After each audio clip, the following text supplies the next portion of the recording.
ধরি অনন্যে বিলাস রস আস্বাদন সেই দুই এক এই দে আমার চৈতন্য গোসাই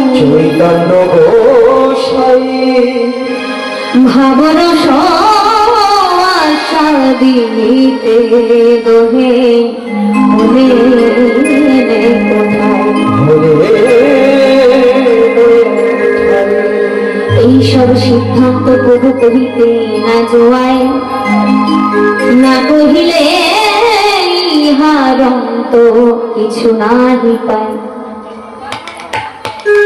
এইসব সিদ্ধান্ত শুনলে পাইবে মহানন্দ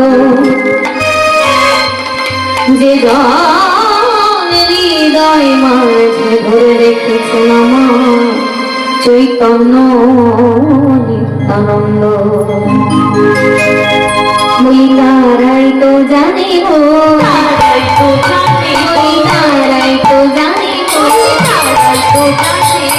আমি জানি জানতে কেন তারাই তো জানি গো আমি জানতে কেন তারাই তো জানি গো তারা জানে বলি তারাই তো জানবো তারাই তো জানবো তারা যে নিত্যানন্দ ধরে রেখেছেন তারাই তো জানে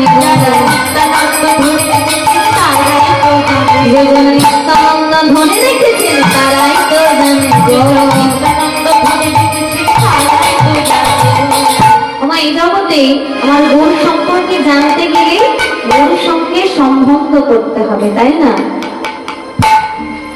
গুণ সঙ্গে সম্বন্ধ না করলে গুণ সম্পর্কে জানা যাবে না।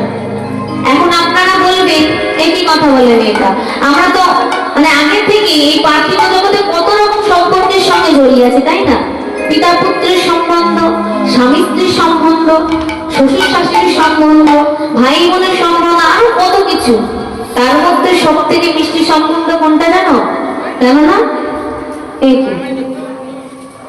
মাতার সন্তানের সম্বন্ধ। আরো আরেকটা মিষ্টি সম্বন্ধ আছে, কি জানো? বলে বেয়াই বেয়ানের সম্বন্ধ। কি সুন্দর সম্বন্ধ। কিন্তু বস্তুত এইসব সম্বন্ধের মধ্যে নাই বিন্দুমাত্র কৃষ্ণ নামের গন্ধ, তাই না? তাই আমার ওই গৌর গোবিন্দের সঙ্গে সম্বন্ধ করতে হবে। তবে কি করে করব? আমাদের শাস্ত্রে বলেছে আমাদের আদিগুরু কারা জানো কি? আদিগুরু হলেন আমাদের মাতা পিতামহ। তাই আদিগুরু মাতা পিতা মুরতি বসিয়া দিলেন পাঠ্য গুরুর কাছে। পাঠ্য গুরু শিক্ষা বিদ্যা দিয়া দিলেন দীক্ষা গুরুর কাছে। দীক্ষা গুরু শ্রুতি বলে কৃষ্ণ নামে প্রদানিল, আর শিক্ষা গুরু তাহে মার্জনা করিয়া স্বরূপে বসাইল। তাই পিতা মাতাকে যদি আমরা ভালো না বাঁচতে পারি বাবা, তাহলে ভগবান কেন? ভগবানের ওপরেও যদি আরো কিছু থাকে সেও স্বীকার করবে না। তাই বললে এই জগতে দান পূর্ণ ব্রত কার্য করো রাশি রাশি, তবে পিতা মাতার চরণ তুল্য নয় রে পরাকাশী। আরো বলেছেন গুরু ধুয়ে গোবিন্দ ভাদে সেই জনা নরকে বদে। তাই হবে না হবে না হবে না হবে না হবে না হবে না হবে না হবে বলি পিতা মাতার চরণ ছাড়া হবে না হবে না চরণ ছাড়া হবে না হবে পিতা মাতার আশীষ ছাড়া হবে না হবে না পিতা মাতার আশীষ ছাড়া হবে না হবে। তুমি যত বড়ই ভক্ত হও না কেন, তোমার গৃহে যদি পিতা মাতাকে ভালো না বাসো, তাদের যদি সুখে না রাখো, তার পরিবর্তে যদি তুমি মালা তিলক চন্দন সমস্ত কিছু পরে সুন্দর আড়ম্বর করে তুমি সারাদিন যদি কৃষ্ণ কৃষ্ণ বলেও ডাকো, তাতে কোনো লাভ হবে না। এটা আমি নয়, এটা শাস্ত্রে বলেছে। তাই বলেছেন জননী জন্ম ভূমিষ্ঠ স্বর্গাদপি গরিয়সী, অর্থাৎ স্বর্গের ওপরেও যার স্থান তিনি হলেন আমাদের মাতা। মাতা হলেন 14 ভুবনের গুরু। তাই ওদিকে গৌর সুন্দর আমার কি করলেন? আজ রাধা ভাবে বিভাবিত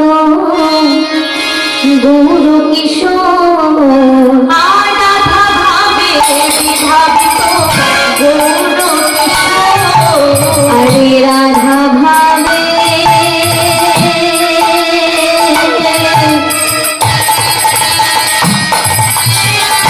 রাধা ভাবে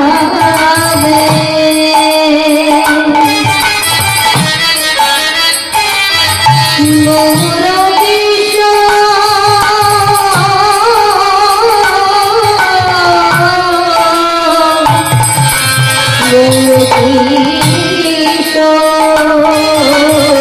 রাধা ভাবে গৌর কিশোর।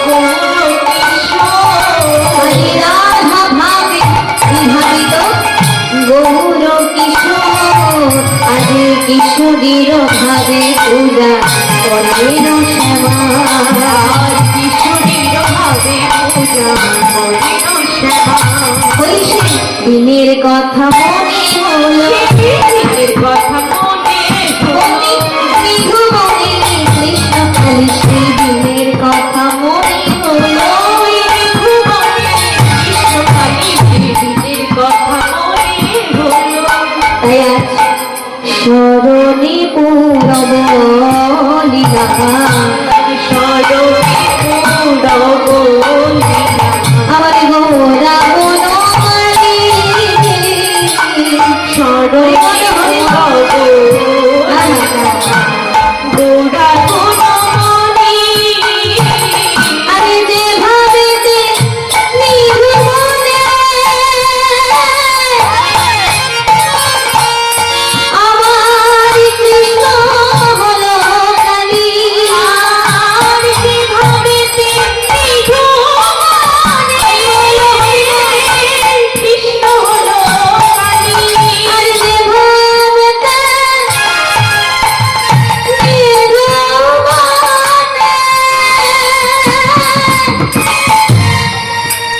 আমার কৃষ্ণ হলো কালী আর যে ভাবেতে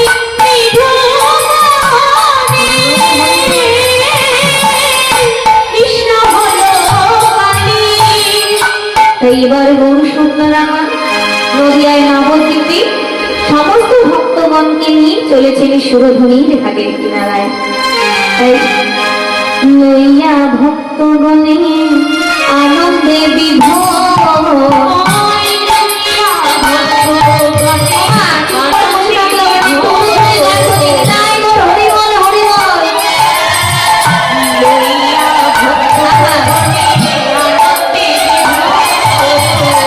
লইয়া ভক্তগণে আনন্দে লইয়া ভক্তগণে আনন্দে বাসু কহে গোরা সাধু জগতিত আর বাসু কহে গোরা সাধু জগতিত আর বাসু কহে গোরা সাধু জগতিত আর বাসু কহে গোরা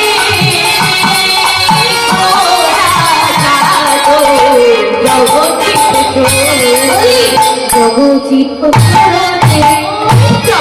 জগতিত জগচিত জগতিত আরে বাসু কহে গোরা সাধু জগতিত ওই বাসু কহে গোরা সাধু জগতিত আরে বাসু কহে গোড়ায় আমার জগচিত